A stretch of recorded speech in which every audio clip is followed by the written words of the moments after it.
This is the Horse Radio Network. This is episode 169 of Horsemanship Radio, brought to you by Finishline Fencing, the original and only warranted horse fence of its kind. Horsemanship Radio is a part of the family of the Horse Radio Network, and today we have a beautiful set of people. I think these equine artists are going to make you excited about the fact that people are out there documenting our beautiful horses and just exciting us with them. And then another media genius is Elsa Sinclair with Taming Wild, the movie, the documentary that she made. So I'm really excited about that.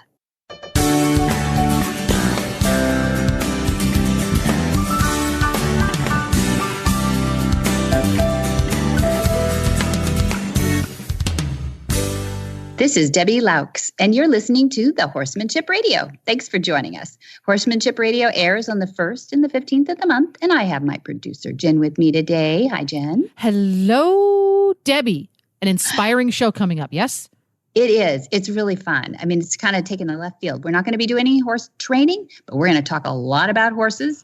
And then Elsa Sinclair, who our guest is, our second guest, is going to train us about her horse. So it's really fun. I've got, Kim, my friend at Finishline Fencing, introduced me to Elsa Sinclair. She lives up in this beautiful area off the coast of Washington, and it's just ideal setting, beautiful setting for horses.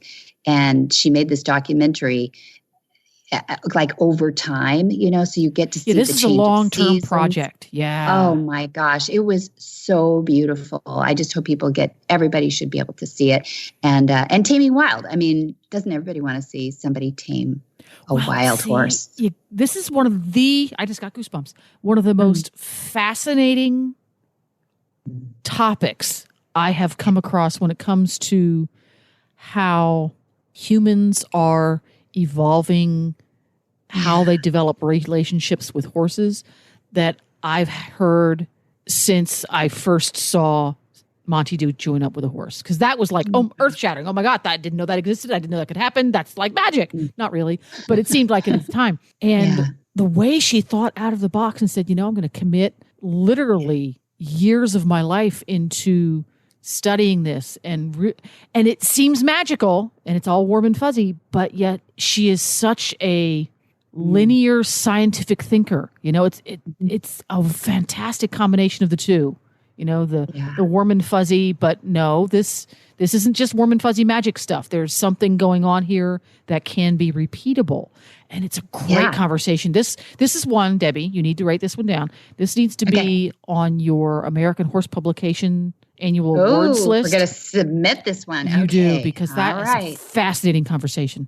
Very nice. Thank you, Kim, for introducing us, because the challenge was made and taken and beautifully laid out. Yeah, Finishline Fencing had a challenge too. They made amazing fencing because it's like, we need to make fencing that's good for horses, fencing that's good for people, fencing that's good for people who have to install and repair fencing. So that's what they did. Yeah. Mm-hmm. Yeah, I just got to add this too. We get the nicest letters, and we really do. And I appreciate people, when you say at the end of our shows, hey, please give us feedback, write us and tell us how we're doing and give us ideas for other shows. Yeah. And that we're getting more and more of that. But I wanted to read something from Nicole. You have a second? I do. Read this from Nicole. Okay, from Knoxville, Tennessee.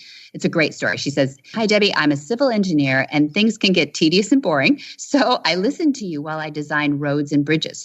I've been riding for about 16 years, and I just got my first horse. Thanks to HRN, Horse Radio Network, I am learning so much about horses and how to best take care of my COVID pony." So she's got a pony during COVID time. "And I feel like my new catchphrase to my horse husband is, I learned X on Horse Podcast today, or according to my Horse Podcast, Horsemanship Radio, I learned, and she puts these quotes in here. Now he beats me to it, and he asks me what was on the podcast each day." We might have a convert in the making, she says. "Special thanks to Jamie," that's Jamie Jennings, "for introducing me to Monty Roberts. I was afraid the mare I got was a lemon at first, but after just one training session with the dually halter, she was like a totally different horse. So much more respectful and enjoyable to be around. You and the entire HRN make a such a difference in many people and horses' lives. We are extremely grateful. That's Nicole from Knoxville, Tennessee. Thank you, Nicole. Isn't that great? It is nice. Very nice. It's really cool that Horsemanship Radio and the other podcasts on the Horse Radio Network are able to bring quality information to people that also is uplifting. It's not uplifting necessarily. Sometimes it's uplifting because it's an inspiring story, but it can also be uplifting sometimes because it's presented in a fun way. It's joyous because that's why we have horses around, because they bring us peace and joy in so many ways. Absolutely. And I thank Finishline Fencing. Let's hear from them right now for their support of this program. Good stuff. Well, I'm here with Kim and Lisa. I'm really excited to talk to them a little bit about Finishline Fencing. You are a little different than things that I'd been seeing out there, and I'm always trying to problem solve with different areas. We have 80 acres here on the farm. So I'm hoping you can tell me a little bit about Finishline Fencing. Hi, Debbie. Yes, thank you so much for having us. Finishline itself has actually been out for over 30 years now, and you've probably seen it all over the place, but you just never realized it was Finishline. So it's kind of like the next generation of fencing. One of the best things I think Finishline has to offer people is that when they're getting, having a farm is just a lot of work, as we all know. And this type of fencing is absolutely zero maintenance. So basically what they do, it's lightweight. You can install it yourself very quickly. It works with any type of posts. So it's very simple and can work in a lot of different situations. But the best thing about it is once you install it, you really never have to retension the material. So it's pretty much your one and done. And it can handle any type of environment. It can handle the sun and the UV rays that's UV inhibited throughout. Or if you are up in the freezing cold at the top of a mountain, it can handle all of that snow and have no effect on the finish line itself. Yeah, I don't know of another kind of fencing that can do that. Well, I have a lot of friends who have acreage that they really scratch their heads when it comes to have to put in fencing. And it sounds like this actually is a solve. So you can actually check out our website. It is finishlinefence.com. Our Facebook page is Finishline Fence. Or give us a call. Our number is 877-625-6100.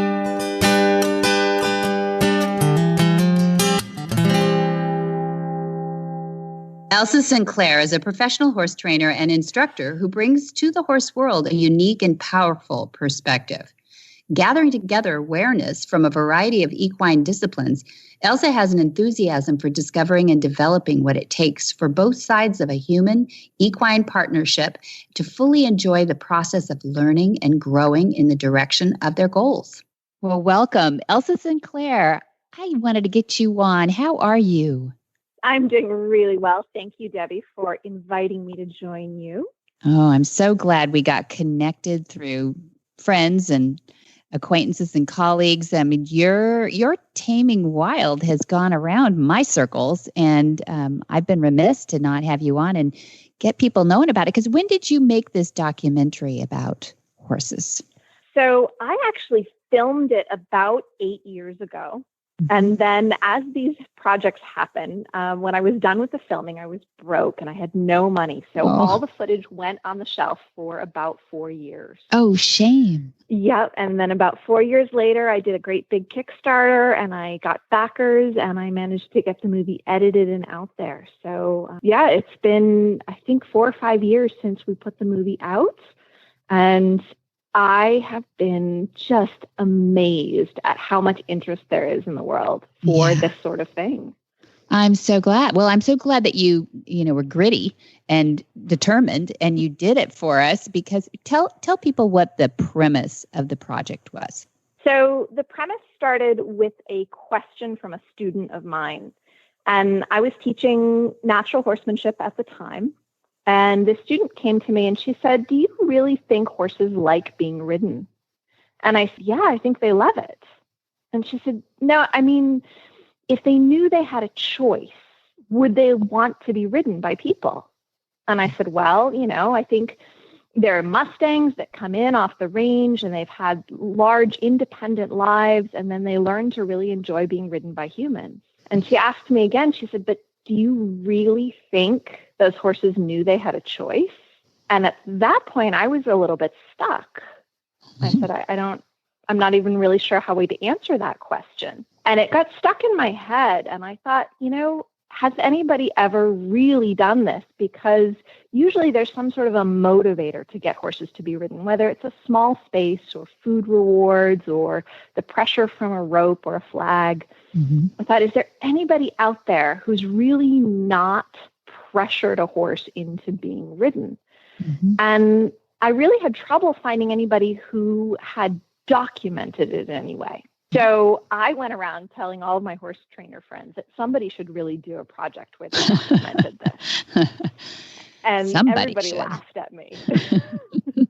And eventually it became clear that none of my horse trainer friends were going to take me up on this idea I had. And if anybody was going to do it, it was probably going to be me. Elsa. That's right. That's right. Well, I mean, starting before that, you're a horse girl from way back. When people watch the documentary, they'll see your pony at least that started you off, and you had multiple little nightmare ponies after that. And so you're a real horse girl. Yeah. What drew you to the real shoeless, bitless, horsemanship? Honestly, it was the very simple challenge of, if it hasn't been done before, somebody should try it. Mm. More, it was the novelty than anything else. Just like walking on the moon. If someone hasn't done it, you question, is it possible? Mm-hmm. Good. And then as I started asking these questions of, is this possible? And I kept trying new avenues or slightly new things to try, I discovered that, yes, it was possible. And there were so many benefits that came along with it that I never expected. Mm-hmm. So you end up in Burns, Oregon. Let's start there a little bit and just tell me about that first moment when you got out of the cab and you said, oh my gosh, there's so many horses to choose from. Yeah, we had gone down there. I had a client who helped me out with this beginning of the project. The deal was he was going to choose a horse for himself that I was going to train for him. And then I was going to choose a horse for my movie project to experiment with this whole idea. If you really gave horses a choice, would they ever want to be ridden? Mm-hmm. And we pulled up into Burns, and, there are hundreds of horses there. And we spent hours and hours with binoculars, saying, what about, number 236? And what about this one? Yeah. And my camera girl was with me, and she was wonderful, and she filmed it all. And I was really stuck. I didn't know how to choose. Mm. And we went back to the hotel that night, and we're looking at all the footage that my camera woman had taken. And in so many shots, there's this one mare looking dead into the camera. And I thought, if that's the horse I need, clearly she's the one that wants to be a movie star. That's the one that should go home with me. Oh, so yes. And so you adopted, and you called her Myrna. Yes. Yeah. And Cleopatra went home too. And I assume that there's another story in that one, but we'll stick with yours today. I loved how when you started with her, that you literally started with no ropes, folks. There's a bit of a catch pen that you're in, but it's what? 100 by 100 or something. It's not small. So by law, you have to have 6-foot high fences when you get new mustangs. Right. And I scrounged together all the fencing I could borrow from friends or manage to buy. Mm-hmm. And that ended up with a catch pen that was, it was long and narrow. So a lot of what you see looks like a sort of a 60-foot round pen, but it has a long extension that went to the barns. And there were lots of ways for them to get away from me if they chose. Yeah. Yeah. Good. Tell me about this first thing, because we're not going to give away everything about it, because people just have to see your documentary, right? But I think, that was sort of profound to me when you said, when you looked away, you were being protective. So tell us about that, the eyes and the eye contact that you had. So this is actually an idea that I'd come up with years before when I got my very first Mustang from Nevada. And with her, I had taken a more traditional approach using tools. Mm-hmm. But the one thing that I decided to experiment with was, what if she was had no halter when I got her. So they did not put a halter on her at the Bureau of Land Management, but she came home loose. Right. And I was never going to push her around the round pen. I wanted to see how long it would take her to get curious about me. Okay. And so I developed a really systematic way of looking at her when she was not interested in me. And that pressure of the eyes is very powerful with Mustangs. Okay. And then looking at the environment like I was protecting her from all of the outside things anytime she was interested in me. Okay. And what I found is it was incredibly effective. If I got the timing right, she was very, very fast to say, I want to be on your team. Yeah. I love that perspective because a lot of people know about advance and retreat, and that's been talked about for years now, and pressure on, pressure off. But the perspective of your sort of becoming matriarch, if you will, but that you're a protector, glancing across the vista, I guess, that's how you felt. Yeah. Exactly. And it was really an experiment that I wanted to try, and I found it works so well on just so many horses that I've practiced with. And you also went on to talk about like moments of stillness. It was almost like a game of chicken a little bit, right? That stillness, once she took that deep breath, then you knew that she was ready for some more pressure. Is that fair? Yes. So that's the really interesting thing. When we have tools or food or any motivators, when they get a little bit calm, they're ready for more pressure. Mm-hmm. But if you take away all the motivators, if you put a little pressure on them every time they're calm, they stop acting calm because they feel like, well, I don't want to act too calm because then pressure is going to come, and then they just leave. Yeah. So we really had to stretch things out in time so that when she became a little bit calm in the place where in ordinary training you might put more pressure on, we had to just sit there and be still together and soak up the enjoyment of that moment so that we were conditioning each other to look for those moments of harmony instead of avoid them. Okay. So at this point, I have to ask, how much time did you spend with her? How much did you need to spend with her? So, this project was so close to my heart. Mm-hmm. I spent between 4 and 6 hours a day with her. Wow. So It was generally, 2 or 3 hours in the morning and 2 or 3 hours in the evening. And I had, what's that? And then for how long? Sorry. So the project was a year. It was a year long. Okay. Now, at the time, I was still working as a natural horsemanship trainer in Seattle, which is several hours away from my home. So I would leave for 2 to 3 days every week to go work and then come back. So it was not every day of the week, but it was pretty intense during the days of the week we did work. Yeah, and it looks like it, but it's so peaceful. I mean, the fact that you have a forest around you that you will, spoiler alert, eventually get out into, still nothing, no motivators, no strings, no nothing, right? Yeah. I liked how the documentary went into the invitation to ride being her decision. And people, you almost have to see that to understand it. But what was give us a little thumbnail on that one. So honestly, I got really lucky with, a personality of a horse who was keen and interested, and she loved new things. Mm-hmm. So, if I'd gotten a different personality of horse, this movie would have turned out very differently. But there was, a place where we would start to introduce new things, like me putting weight up on her back, and she was curious and she was interested. Now, I made a lot of mistakes. That's what happens when you do anything for the first time. First time, yeah. And when you make mistakes, it makes for a good storyline in a movie, but some frustrating times for the trainer. Yeah. And, now I would do things really differently. But then it was just a matter of trial and error. When I felt like I got an invitation from her, I had to think, how much is too much? How much do I take her up on that invitation? And how much do I back off before she feels overwhelmed? Mm-hmm. Yeah, there's a beautiful part about how you figure out that between you, and it might be very personal just between you two, but that you've been reaching out to her so much to make that connection that the touching of your boot, once you're finally able to ride her, was like she touched your boot from her nose asking for permission to stop. And that was very valuable, you said. Yeah.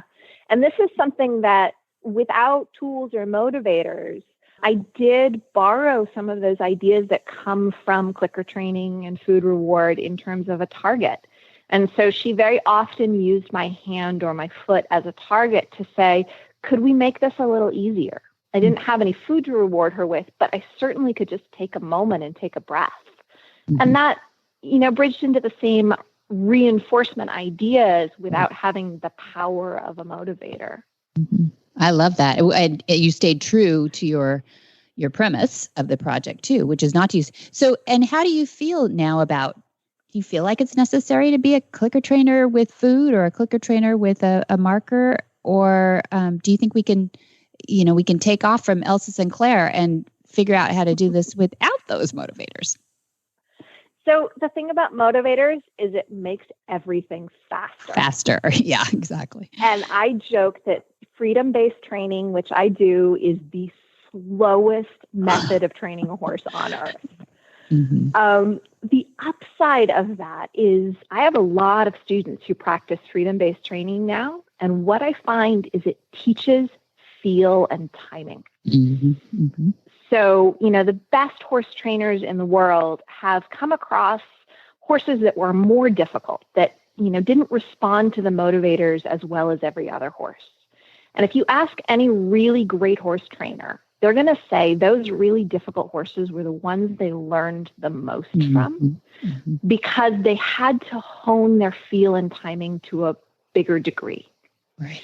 And what I found is that if you take some time to do freedom-based training, even the really lovely, kind, generous horses will say, oh, look, the door is open for me to explain how much better your feel and timing could be. They're the professors. So I guess that just begs the question of if we could say that a marker makes it go faster, couldn't we create, if we were really, really tuned into our horse, couldn't we create a marker that is a touch like you did?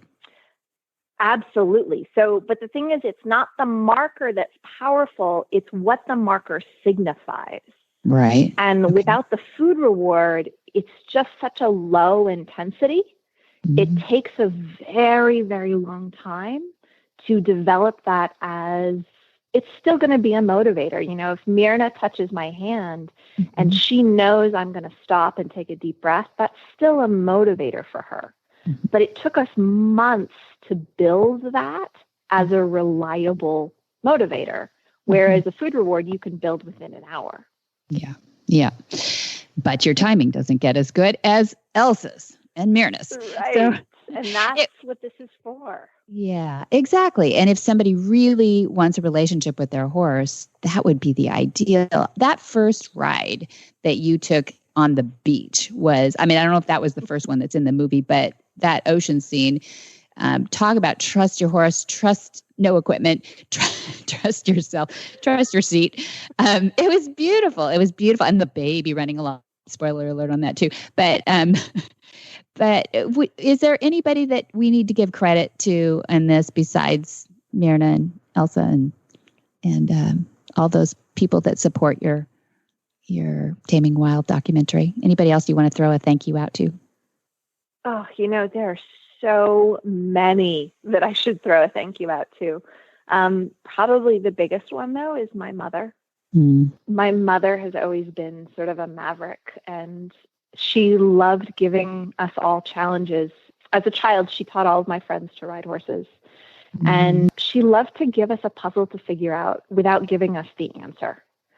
And she would do things like, at a certain point, I had a whole bunch of teenage students I was teaching, and I was probably in my early 20s. And my mother showed up at the barn one day and she said, I don't think we need bits anymore. And she literally took all of the bridles out of the barn. And she said, you guys can figure it out. And for her. That is so cool. I love mothers like that, the challengers. Are you going to be a lifelong learner? Yes, for sure. Good girl. And you've got a daughter, Cameron Sinclair. Is she into horses too? She is, yes. She's actually headed to Florida to study 3-day eventing shortly.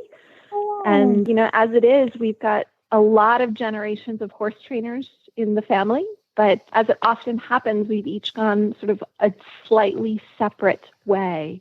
So, where my grandfather was into show jumpers and my mother taught children, and I've gone the route of, no tools at all. My daughter's sort of drifting back into the more competitive world of 3-day eventing. So we can all appreciate each other while also having a slightly different look on things. Yeah, what a brain pool you guys have. I wanted to get you on because this just reminded me, the premise anyway, before I even knew Elsa, who I love, is Dad always says, Monty Roberts says, the good trainer can get the horse to do almost anything, but the great trainer can cause the horse to want to do it.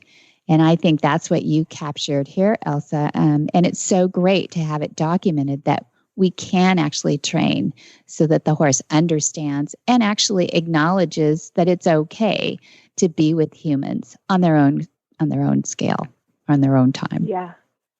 And I think that Monty is right on in his saying there.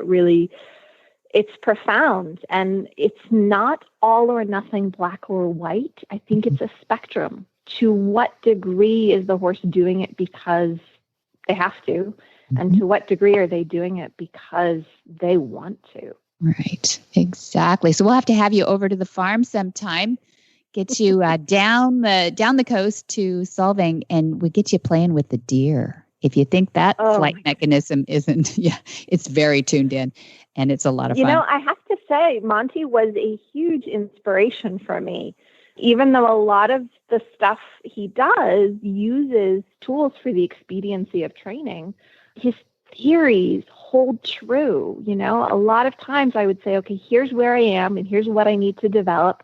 What would some of the other great trainers in the world, including Monty, do? What theories would they apply? And how would I apply those theories if I didn't have the tool? Very nice. Thank you. Well, I think you mentioned it in the movie that you were working in intrinsic learning, and that is so much him. He would go all intrinsic. Well, he does with the deer. We don't have any bridles on the deer, no saddles, and I think that's where he's honed his timing. And intrinsic learning is the one word for that whole concept. I think if you had anything to put on it, yeah, absolutely. That's what we're aiming for, and I think his work with the deer has really been inspirational for me. Thank you. Thank you. That's nice. I will share that. We take all these theories and we put them together as best we can, and then see what comes out of it. And we test them on the horses and see if they hold up. That's what we do.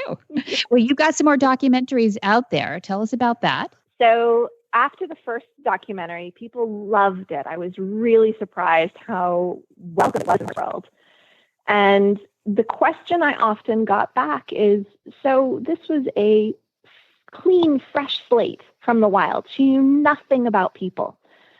Would this still work with a horse that had really bad experiences with people, that didn't trust people? Could you still give them choice and have it work? And then the other question I got is, that's all well and good, but could you do it faster? Oh. And challenging I really didn't know the answer to either of those questions, but I had a good friend in Costa Rica who had always wanted to go across the country of Costa Rica from coast to coast with horses. And she invited me to do it with her. And I said, what if we do it with rescue horses who've had a really tough time with people? And we set it up so we're doing the trip and training as we go, and we film it. Oh, and so my friend Andrea Wadey said, that sounds like a great idea. And we gathered together a crew and filmed people to go with us. And we had a good friend who led the pack horse, who was a really beautiful mare who was confident. So hopefully our 2 rescued geldings would follow the mare, and, we would have to put as little pressure on them as possible. But the idea is, if we traveled large distances, maybe that would speed up the process of building trust. And if they were following a really pretty mare across the country, maybe we wouldn't have to put a lot of pressure on them to travel large distances. We could just keep them company as we went. Yeah. Great idea. How fun. And we get to see that now. Is it out there? Yes. So that's the second documentary we did. It's called Taming Wild Pura Vida, which is pure life. They say it all the time in Costa Rica, pura vida, pura vida. And yeah, it was an amazing journey. We took 2 weeks. It was far more successful than I actually thought it was going to be. The horse that I got, Andrea actually got it from the meat market. And it was just her bidding against all of the meat men. And she won the bid. And then the locals very kindly came up to her and said, "Congratulations on your new horse. Please never, ever try and ride that one." Oh. And she called me up and she said, "Elsa, I think I've made a terrible mistake. I made a big mistake." Yeah. You wonder, right? And I said, "You know what? It's okay if I just walk all the way across the country with this horse and build trust without ever riding it. I'm okay with that." And she said, "Okay." Well, and it turned out. Don't tell us. We'll never know until we see it, if she gets to ride her or not. I love Jesus. That's okay. But people will have to watch. People will have to watch. Elsa, thank you so much for joining us. I hope we can have you back and talk a little bit more. Maybe not give away all our secrets, but talk a little bit more about this timing and new projects that you have. Would you come back sometime? I would love to. I'm in the process of filming a third Taming Wild movie. So if you ever are curious, we are partway through the filming process just now. How fun. Yes, I definitely want to hear about that. I appreciate it.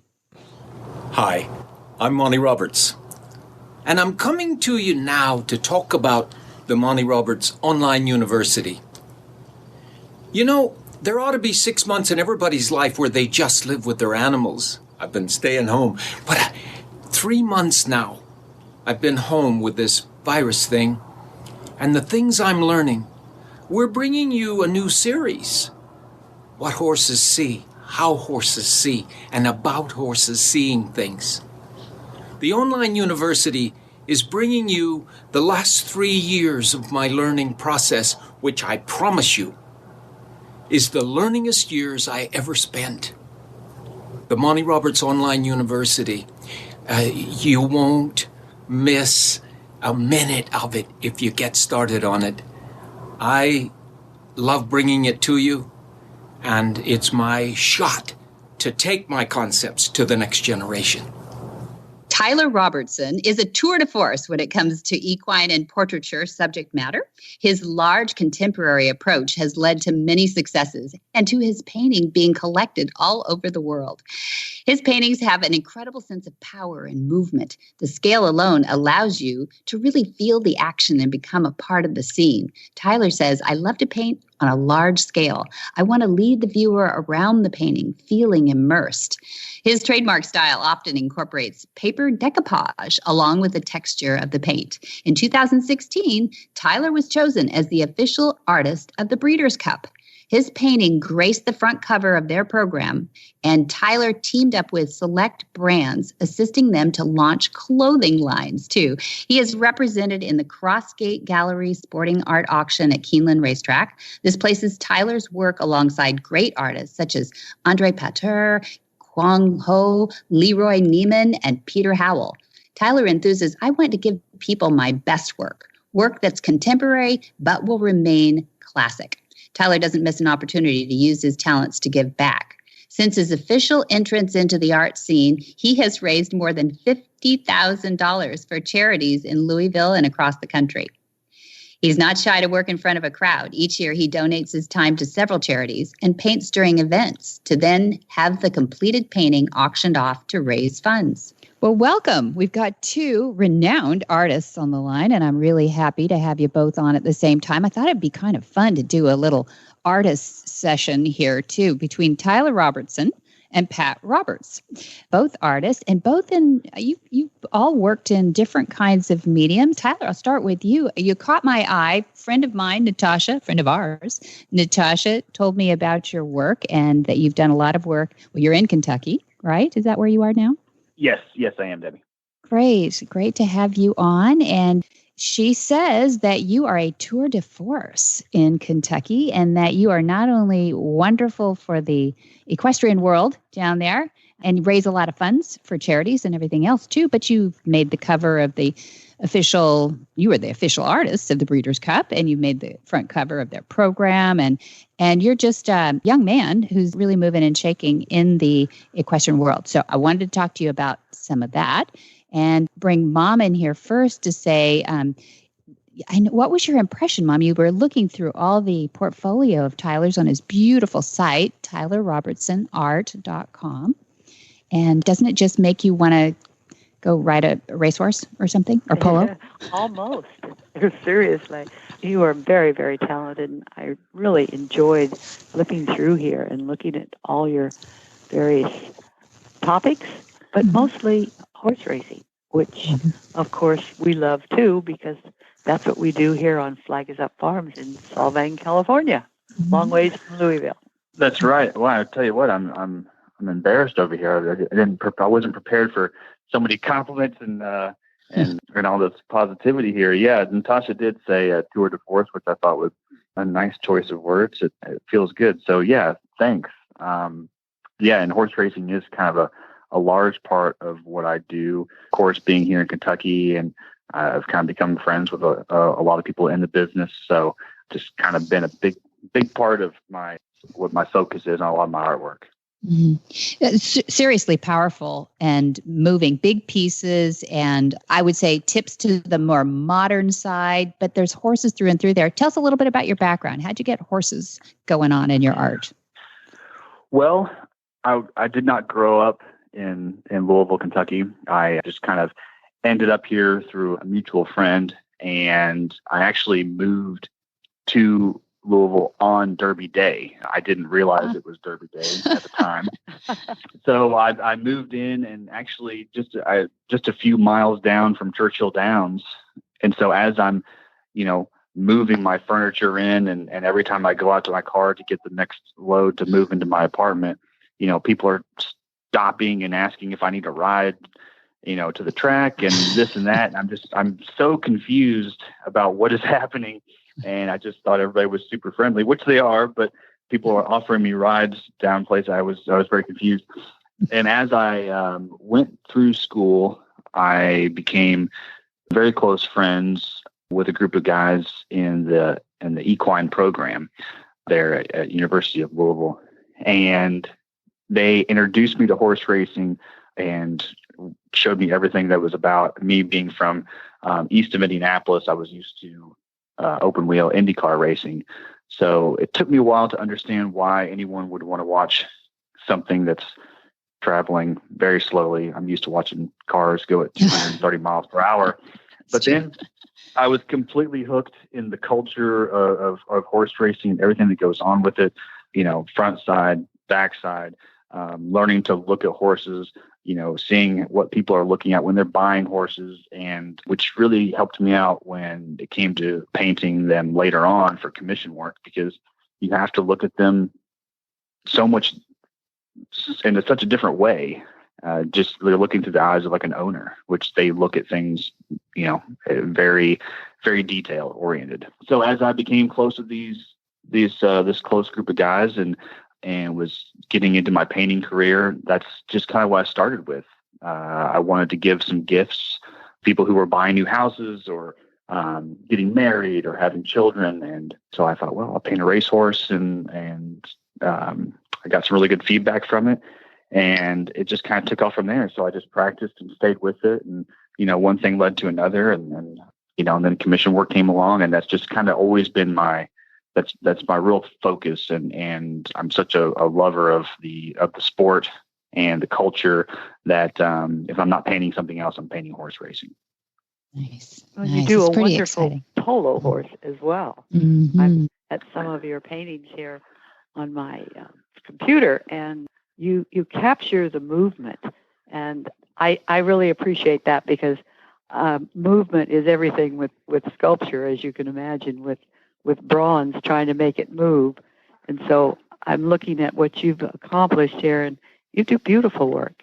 Mm-hmm. Thank you. Well, yeah, movement is a big part of what I want to really communicate. That's also why I do such large scale, and it's hard to portray that in 2D format. It's hard to portray that online. But, I would say the average size of my paintings is a 36 by 48. I do smaller, but I don't like it. I like using big house brushes. I like using, lots of paint. I like a lot of messiness in there. And I just want it to be, I just want it to move a lot. So I'm glad that you picked up on that. I'm glad you like it. And yes, you're absolutely right. It's the same type of thing with sculpture where you're trying to, communicate the way this horse is, almost like what its next step is going to be in a stagnant picture or statue. Absolutely. And do you mostly work in acrylic or are you? I do. I do. And some people frown upon that. Sometimes people think acrylic is this kind of like, sometimes people assume it's oil. I dabble in some oil in there, especially if I'm trying to lay something nice and opaque and nice and thick on top of an acrylic painting. But I love working at acrylics for a couple of reasons. One, I'm very impatient. I've always been impatient. I'm always in a hurry. My anxiousness just like takes over me. I have been since I was very young. I always like to just like work through a painting. If I can sit for 8 hours, 6 hours, if I'm on a roll, 4 hours, 12 hours, whatever it's got to be, to just do a painting, that's my ideal situation. Just work it until it's done. And that's what I like about acrylics is they dry quick. I can mix in a lot of mediums to get the thickness I want. It's clean. I can use water to wash it. So I do work primarily in acrylics, but also mix in some oils here and there, a lot of oil sticks, spray paint, house paint. I love using house paint. I love the way it dries. I love how bright it is. I love that you can get big giant cans of it, and so you can imagine that my studio is quite a mess, but I do love house paint and acrylics. So no, I understand. I get it.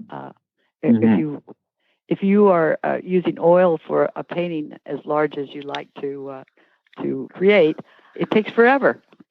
Oil takes a long time to dry, and so what you're doing is beautiful work. Thank you.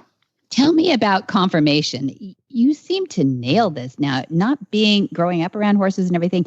Did you have somebody criticizing owners maybe on the commission pieces? How do you work with all that and get this so right? Because it looks good. Well, that's a great question. And, I think it comes from, I go to all the sales. My best friend in the world, my brother-in-law, John Hess does equine insurance and he walks me through and has shown me from day one, taking me to horse sales, taking me to Keeneland, taking me to Fasig-Tipton. And, I'm looking at these horses with these people and going through the books, talking to vets and really trying to understand what people are looking for. And I have had my share of doing a commission piece and getting it back and saying, that hip is a little bit low, it's a little bit, and to me, I would never see it in 1,000 years, but that's the way it is. It's the way to look at it.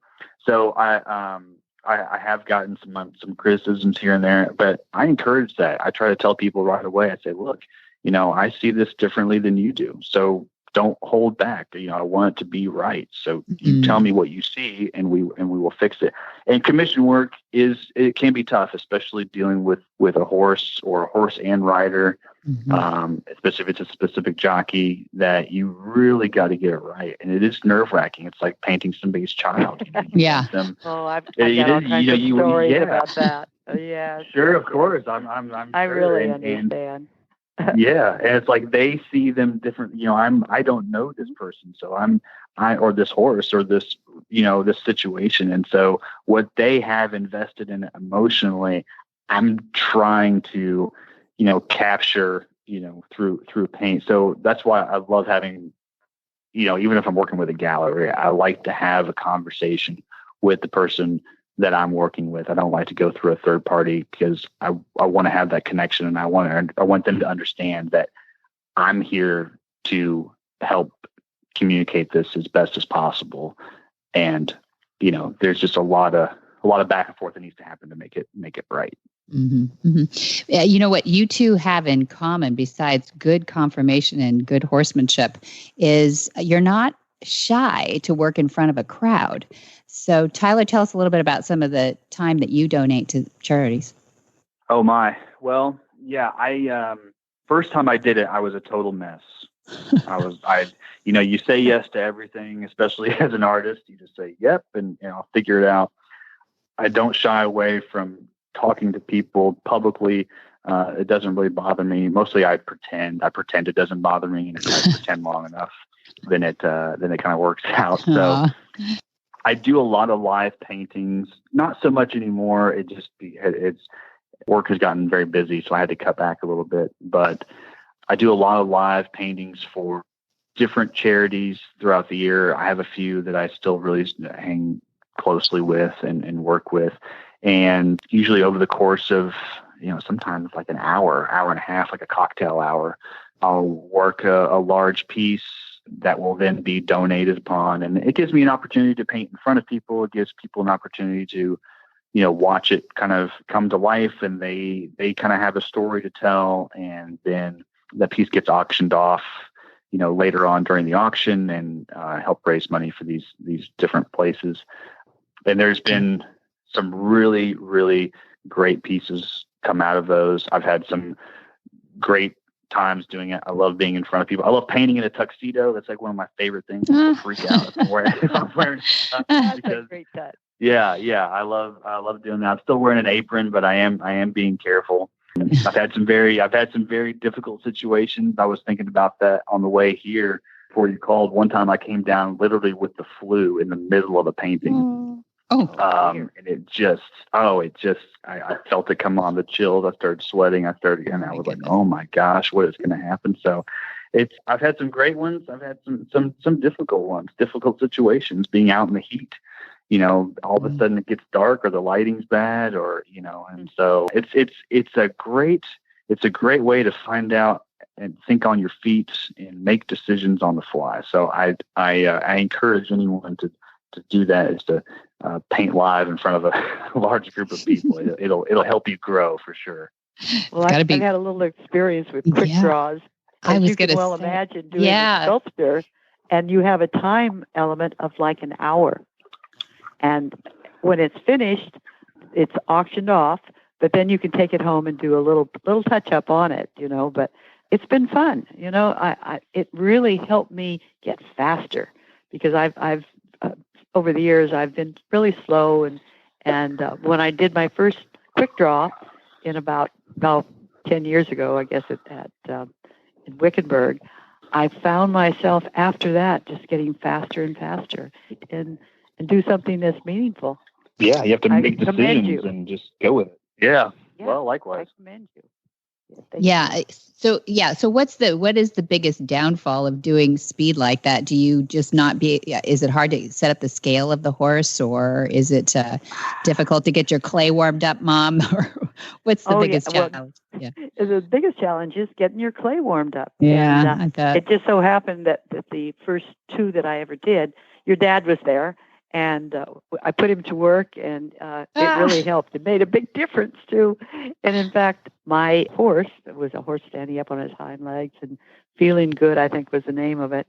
And it was the high-selling piece of art. So I was really stoked about it, and so was Maudie. I love that you do that. And you have Giant Steps in Sonoma County. Sonoma, California, I think it is. Giant Steps Charity Classic, Tyler. Mm-hmm. And you raise money to fund their mission. What is their mission, so we can throw it out here for them? Their mission is to young children who need help physically, are either physically or mentally challenged, and are doing therapeutic work. They work closely with horses.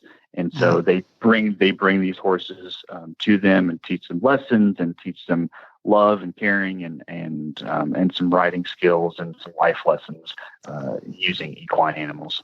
That's fabulous. So now, do you go out to the racetrack quite a bit? What's your contribution to the thoroughbred industry? Gambling?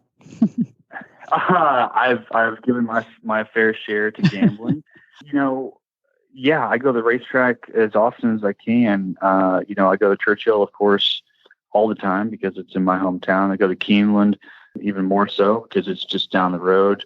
I've traveled out to Del Mar. I've been out to LA. I've not been to Saratoga yet, unfortunately. I know that's on my list of places to go, but I do, and I go. I love watching them run. I have a lot of clients out there. I have a lot of trainers and owners and jockeys. I like to bring friends and family out there and just show people what it's all about, and just doing it right and enjoying the day. I've been rained on years and years and years, but it's still fun. It's still fun. So I do try to get out there. And it's a great place to bring a sketchbook and take some notes and take things in and get inspired.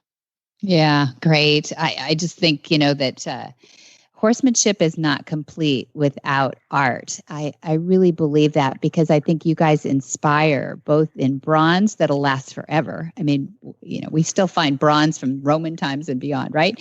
And art that gets people back into the industry, seeing these horses in beauty through the eyes of you artists, and the rest of the world, like me, who cannot draw stick figures, just so appreciate you. And we know our part is to invest in your work. So where do people find your art? What's your website, Tyler, and how do they find you? The website is just first and last name, Tyler Robertson Art. And that's kind of a landing page, for people who I encounter. I travel a lot just with my family and to get inspiration. And so I hand out a lot of business cards because I'm always, doing like a gouache sketchbook and trying to do some color study and capturing things. Most people find me through my Instagram, which is just Tyler Robertson Art also. So Instagram is a big part of what I do. It's where I kind of keep up with people and kind of do the day-to-day things. So that's the biggest part of what it is, and just word of mouth. I'm lucky enough to have done a lot of work for a lot of owners and trainers and horse clubs.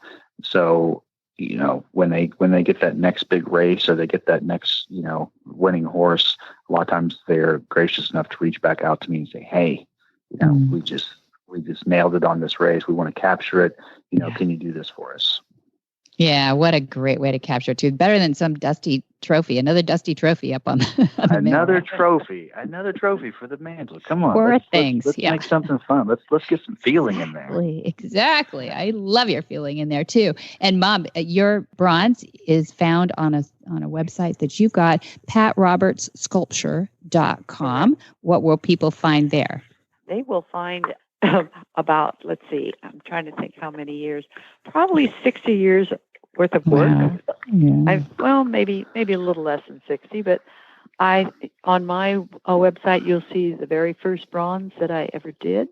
Mm-hmm. And I try to keep it up, and I'm lacking the last 3, but I'll catch up within a few months now. You're a true artist. Really good at that, Other people are much better than that. I prefer to do my art and let somebody else do everything else. So we'll help you catch up. Yeah. You're doing the right thing. You're doing what your skill sets are meant to be. So both of you, that's wonderful. I'm glad to turn the listeners on to you and the artists and behind horsemanship, and really glad to have you on. Tyler, when you do something again that's that you want to talk to us about, please, would you be back on? I would love to have you back on. Absolutely. I love talking to you, and Pat. It's great to hear your voice and talk to you. I've dabbled in looking at some of your things. I'm so envious of sculpture and bronze work. I'd love to give a shot at trying to capture my own take on horse racing in bronze, but I don't know how you do it. I'm not sure if I have the patience for it or not. So that's the one thing about what I do versus what you do. You at least can have instant gratification.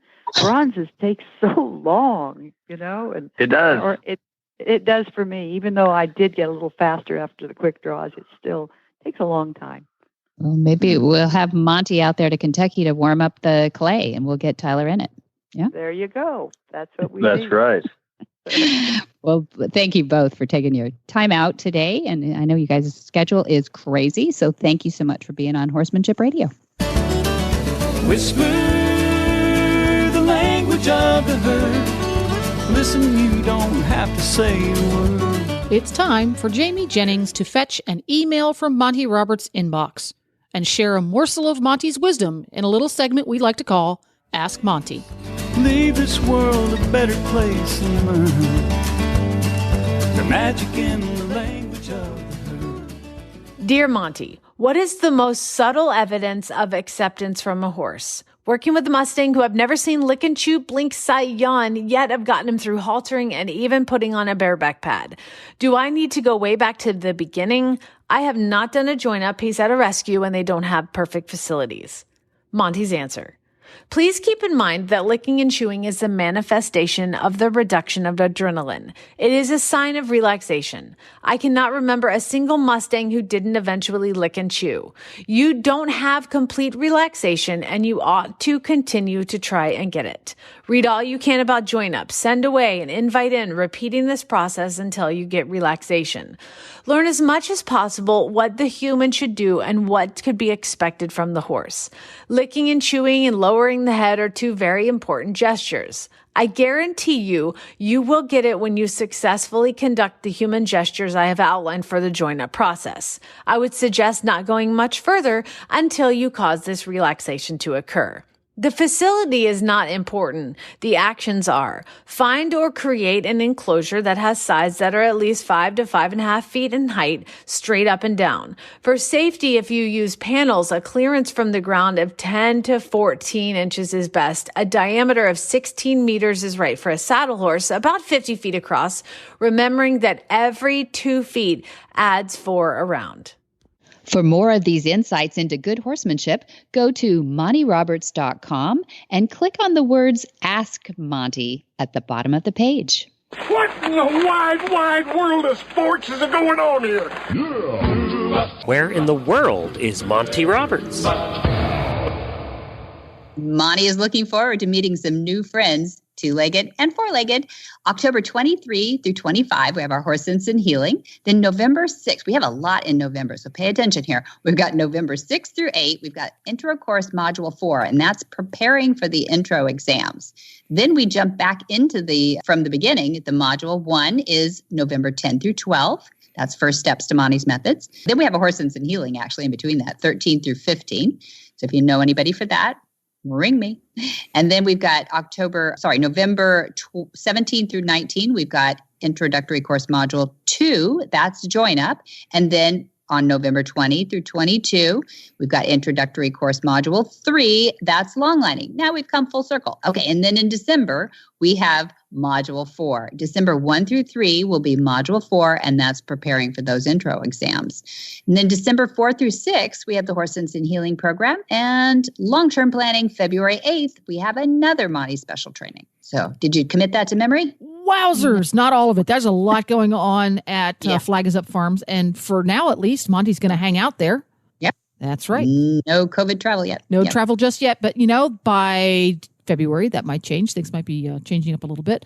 But in the meanwhile, you can go to montyroberts.com and get the schedule as well as lots more.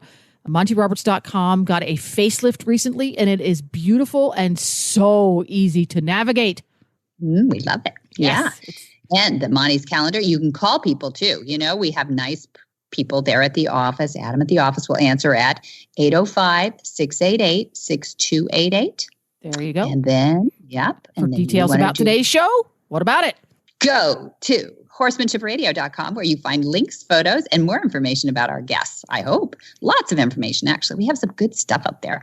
And as always, we love your feedback. Please follow us on Facebook. We have facebook.com, Monty Roberts. Then we have Twitter, which is a Monty_Roberts. And my beautiful Instagram I love, which is Monty_Roberts again. And to get the app, that's the easiest way to listen to all of us horse radio shows on the Horse Radio Network. Go to iTunes or Android or any place else that you get your favorite podcasts. There you go. And many, many, many, many thanks to our sponsors, because this show literally wouldn't happen without them. Finishline Fencing, the only and original warranted fence of its sort. So if you are looking to install fencing around your new property, did you buy a COVID farm instead of a COVID pony? You need to check out Finishline Fencing. It's great stuff. And as well, Monty Roberts University helps make this show happen. Absolutely. And you know, I did have a friend who bought herself a farm on her birthday. Is that close enough? That's awesome. Happy birthday to me. Happy birthday to me. Well, she's moving near her family, so you know, there's some give there. But I had to buy it. It's nearby family. I like it. Exactly. It's a big family too. So be sure to visit all the other great shows too on the Horse Radio Network at www.horseradionetwork.com. And until next time, have many happy horse hours.